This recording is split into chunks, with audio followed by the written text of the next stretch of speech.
লক্ষণ সেটের বাড়িতে সাত সকালে ইডি নতুন বছর ভালো যাবে না, কাদের হুঁশিয়ারি শুভেন্দুর। খবরে আসছি বিস্তারিত।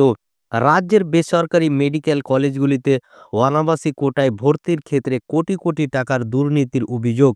মঙ্গলবার সেই অভিযোগের ভিত্তিতে রাজ্যের 20টি জায়গায় একসঙ্গে হানা দিল ইডি। তারই মধ্যে অন্যতম প্রাক্তন সাংসদ তথা বর্ষিয়ান কংগ্রেস নেতা লক্ষণ সেটের বাড়ি। মঙ্গলবার সাত সকালে পূর্ব মেদিনীপুরে লক্ষণ সেটের বাড়ি অঙ্গীকারে হাজির হন ইডির আধিকারিকরা। বাড়িতেই ছিলেন প্রাক্তন সাংসদ তথা প্রদেশ কংগ্রেসের সহসভাপতি লক্ষণ সেট। তবে শুধু তার বাড়ি নয়, লক্ষণ সেটের তৈরি করা আই কেয়ার হাসপাতালেও তল্লাশি অভিযান চালায় কেন্দ্রীয় তদন্তকারী সংস্থার আধিকারিকরা। রাজ্যের বিভিন্ন বেসরকারি মেডিকেল কলেজে অনাবাসী কোটায় ভর্তির ক্ষেত্রে ভুয়ো নথি জমা দেওয়ার অভিযোগ উঠেছে।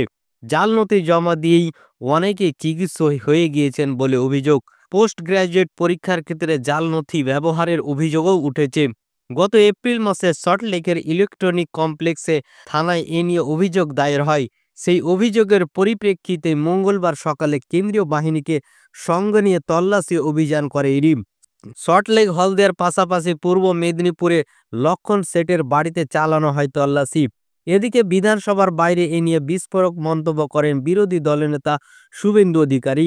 বেসরকারি মেডিকেল কলেজে দুর্নীতি স্বাস্থ্য দপ্তর সরাসরি যুক্ত বলে বিস্ফোরক দাবি শুভেন্দুর। এদিন বিরোধী দলনেতা বলে, মেডিকেল কলেজে 2017 সাল থেকে দুর্নীতি হয়েছে। 2 থেকে 3 কোটি টাকা করে নিয়ে অনাবাসী কোটায় জল সার্টিফিকেট বানানো হয়েছে। 2018 সাল থেকে ভর্তি করেছে রাজ্য।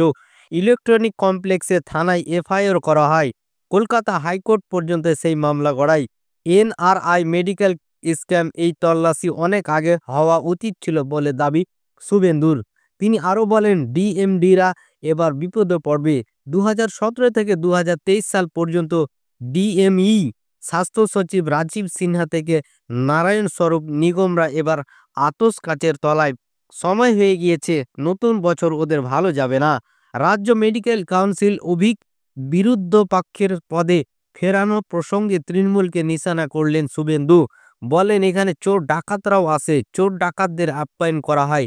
যারা মানিক ভট্টাচার্যকে বিধানসভায় আপ্যায়ন করে, যারা পার্থ চ্যাটার্জির জামিনের অপেক্ষা করে, তাদের থেকে বেশি কিছু আশা না করাই ভালো।